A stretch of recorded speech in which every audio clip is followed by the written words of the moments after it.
Hello and welcome to the Open Democracy Show. I'm James, and today's episode is a long read of an article. This opinion piece was published on the 12th of December 2022 and was written by Marcel Saleh and Abel Brandau. At the UK's detention centres, border violence and outsourcing collide.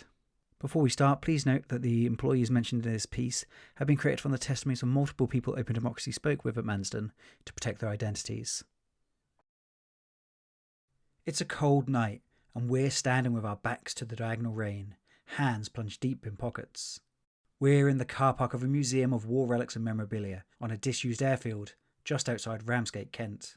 Across the road is the Manston short-term holding facility for asylum seekers. It's 7 p.m. and the security shift has just changed. Omar has finished a 12-hour shift, one of 6 he'll do this week. He usually lives in Birmingham, but has had to relocate to be nearer to work. He'll be back again at 7 a.m. Last week, Omar was one of 400 security staff on shift. Now there are only 50. Workers come from as far away as Glasgow, Coventry and Bristol. Home Office contracted security agencies on site attract employees with promises of long hours, but 0-hour contracts mean shifts can be cut at a day's notice. 8 hours of work one week could be followed by none the next. In late November, the Home Office came under increasing pressure over the conditions at Manston, with reports emerging of daily protests by detainees. The people being held at the centre were rapidly relocated across the country to hotels, temporary accommodation, or sometimes just to coach stations. Security became an unwanted expense. Shifts were cancelled overnight. A week later, when the weather over the channel improved, migrant crossings from France resumed and detainees appeared at Manston again. Security staff were called back to work. Edvin was one of them. Originally from Albania, he had driven nearly 200 miles from Bristol with his guard dog. He spoke to us while kneeling over a simmering broth in the back of his van. Last night was my first shift. I had 1 hour of sleep after losing my job before they sent me here. Today I tried to sleep, but the security agency called me into work the day after a night shift. The absurdity of this kind of employment is not lost on Edvin, but he has children to look after. I'll work every night for the next month and then hopefully I'll get a week off to go see my family. Dozens of Edvin's colleagues also sleep in the back of vans outside the detention centre. They are predominantly from East Africa, West and South Asia and Albania, the same regions that most of the detained asylum seekers come from.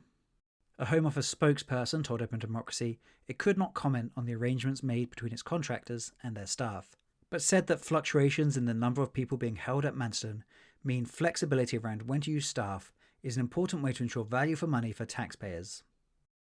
Outsourcing the UK border regime. Shift workers like Omar and Edvin are at the bottom of the many layers that sustain the UK's border regime. The Home Office relies on thousands of private contracts for its immigration detention operations, from marquee construction to catering, coach hire and proto-police. This is outsourcing meeting the hostile environment. For these security guards, it means low pay for 12-hour shifts in freezing cold car parks. Some locals have also made both security guards and detainees feel unwelcome. When we were in the car park, the manager of the museum mistook us for security staff waiting for lifts home and threatened to call the police. Staff we spoke with at Manston claimed that as you move up the pay scale, the workforce becomes whiter and is responsible for interacting with detainees.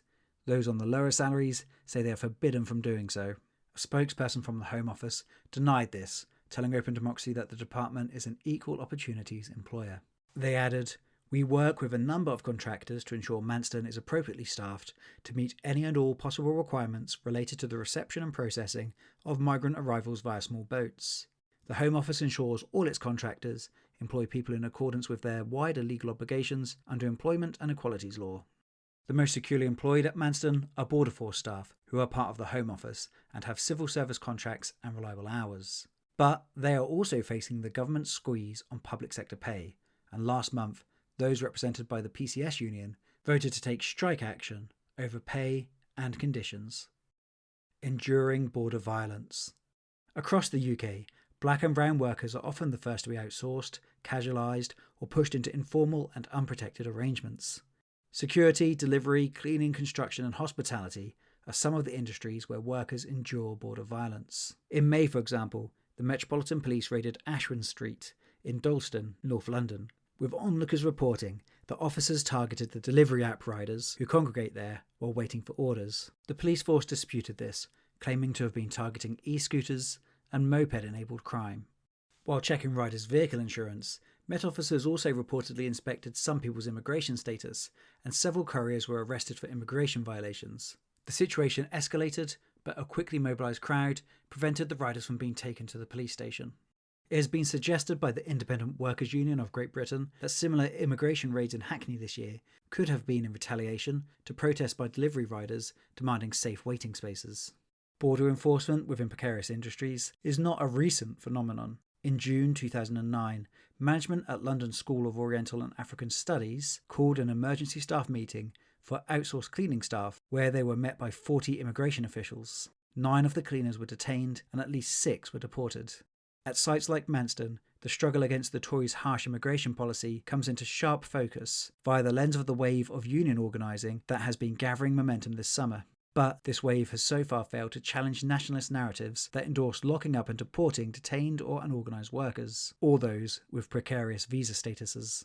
Trade unions must recognise that border violence is union business. To remain credible, the labour movement must organise among the most precarious of workers, who occupy the nexus of a xenophobic border regime and the neoliberal trend to an outsourced labour market. We have 2 options. Embrace class struggle and unity between those who are detained, outsourced and underpaid, or fall back into nationalist campaigns demanding more money for pushing back migrants, which entrench detention, division and exploitation of working people. Which will we choose? Okay, so thanks for listening. If you'd like to read that article for yourself, you can find the full thing over on openDemocracy.net. And if you've enjoyed today's episode, please consider subscribing to the podcast just by hitting the subscribe button on your favourite podcast platform. Also, we're Social Butterfly, so you can find us across social media. Whatever your social media platform of choice is, search for Open Democracy and you'll be able to follow us there, even on the bird one. That is, of course, unless Elon Musk has banned us since I recorded this. So thanks for listening and have a great day.